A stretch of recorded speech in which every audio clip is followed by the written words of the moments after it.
Hello everyone, welcome to this lecture video. In this video, we are going to see email writing. Okay, in ancient days, emails were not that familiar, but nowadays everything is up to email because it is very quick and it is time saving and it is immediate to get the solution without a meeting, just within one line, 1 second. So, email writing has become a part and parcel of every professional life. There is no organization that can run without email writing. So, email writing is very important. We have two different kinds of email writing. The one is very personal and professional one, and the other one is formal one. Okay, and when we write to our parents or friends, it is a personal one, so it is considered as informal writing. But learning, we don't need to learn anything about informal writing because whatever we write there makes sense because it is to our beloveds.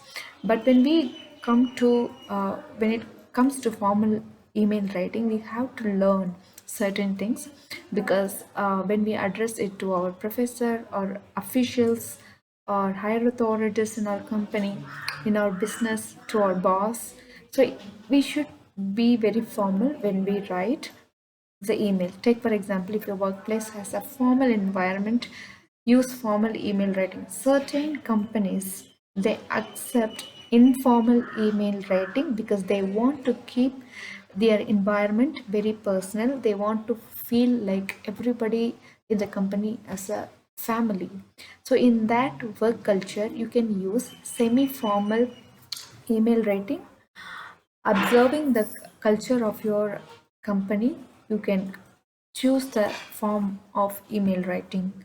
But if you're working in a very formal environment, then it is very important to change your email writing style into a formal one. So what is the difference between the personal one and the formal one? I told you that if you write to your friends with all local language and with all emojis and uh, improper punctuations, so that's informal one. But what is formal one? Everything should be proper there. In a formal writing, you should have greetings and then opening sentence, body, and then a closing sentence and your signature. So everything must be done properly, and you should also take care of your abbreviations, language, and punctuation marks and slang. Everything must be taken into consideration. Look at the example given here.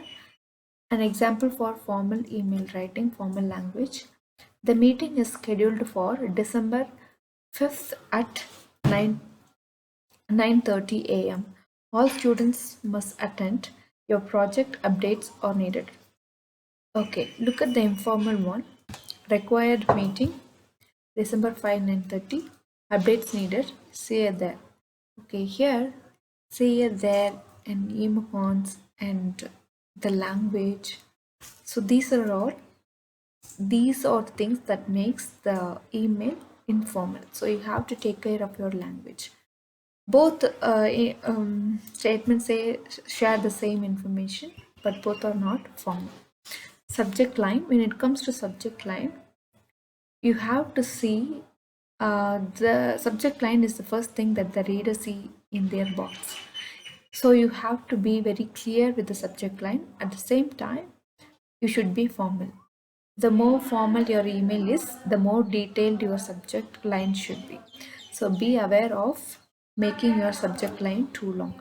Take for example, required student meeting, December 5th, 9:30. This is the formal one. An informal one, notice that the first subject line, upcoming meeting. Okay, this is upcoming meeting is not a clear one about which meeting that you are talking about. But look at the one previous one, required student meeting, December 5th, 9:30 a.m. Okay, Notice that the first line of the subject is more informative than the other one. So formal one should be always very informative. And then salutation. In the salutation, you can use dear students, dear Professor Smith, and dear human resource director to whomever concerned, especially when it comes to strangers. When you don't know the title of a particular person, you can address like this. In informal one, hey class, hello Taylor. And you should, after the greetings, you should have an introduction or opening line. The opening line of a formal email often requires the sender to introduce themselves. In contrast, in informal emails, you don't need to introduce yourself because you are very obvious to the reader. Look at the example. My name is Mr. Jonathan Smith. Sorry, my name is Jonathan Smith. I am a professor of statistics for this university. This message is for all the current student. Okay, so here this is how you will have to introduce yourself in the first paragraph, because when it comes to a formal email, you don't know whom you are sending it to. Maybe you are not that familiar with that particular person, so it is always good to introduce yourself before you start talking something in the mail. And then when it comes to the body of the letter, the body of email typically elaborate the purpose of the mail, and the elaboration means it's not an essay. The required information with clear details. And then, although the body contains detailed information, it is important to write clearly and precisely. And remember, your reader isn't familiar with you, so not with the topic as well.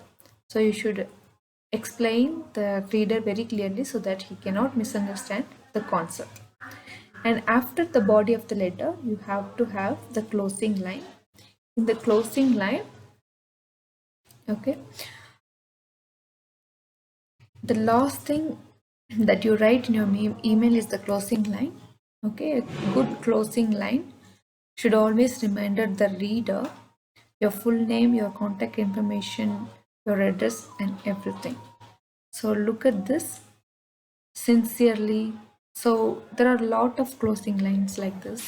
Sincerely, truly, and then Jordan Smith, your particular address and mail address and phone number.